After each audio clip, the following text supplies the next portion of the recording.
had a great summation written. And it was full of some sharp lawyering.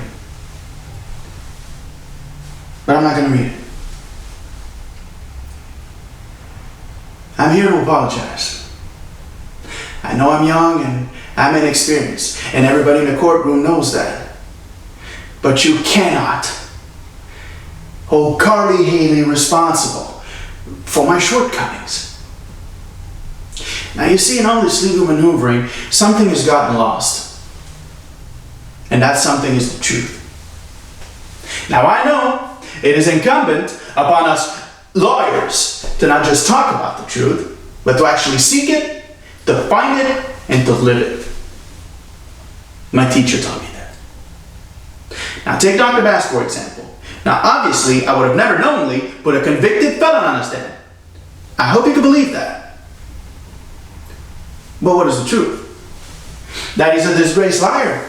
Everybody here knows that. But what if I told you that the woman he's accused of raping was 17, he was 23, she later became his wife, bore his child, and is still married to the man today? Does that make his testimony more or less true? Now, what is it in us that seeks the truth? Is it our minds?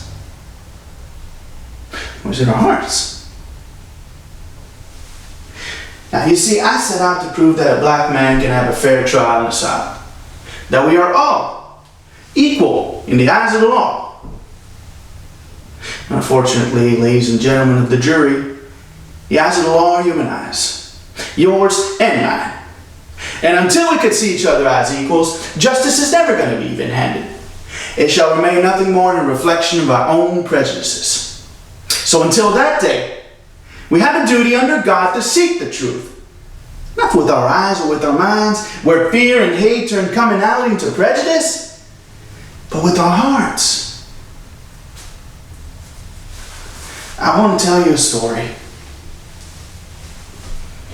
And I want you all to close your eyes while I tell you this story. And I want you to listen to me.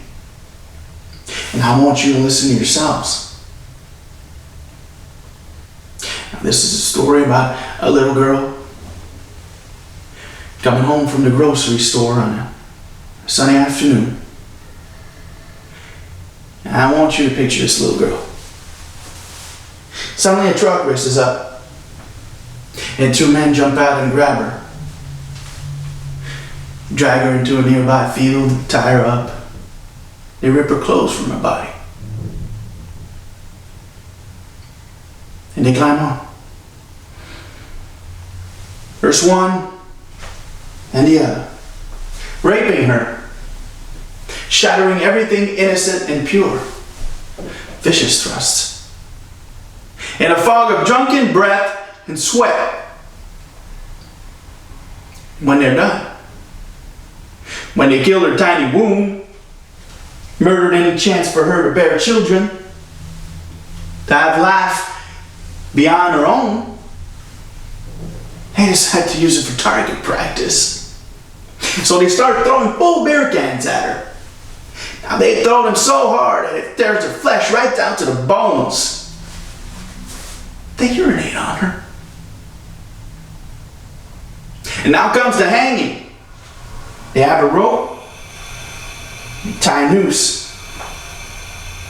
Now imagine a noose pulling tight around her neck. In a sudden blinding jerk, she's pulled into the air. And her feet, legs, they go kicking because they can't find the ground. And the hanging branch isn't strong enough and it snaps. She falls back to the earth. They pick her up, throw her in the back of the truck, and drive up the Foggy Creek Bridge.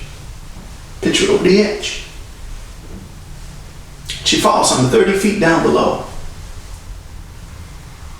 Now, can't you see her?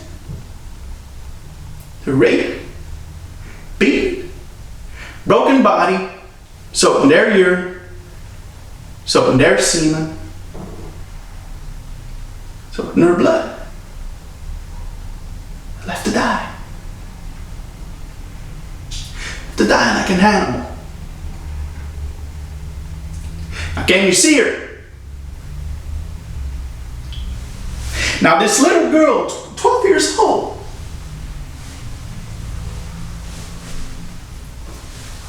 now imagine she's white.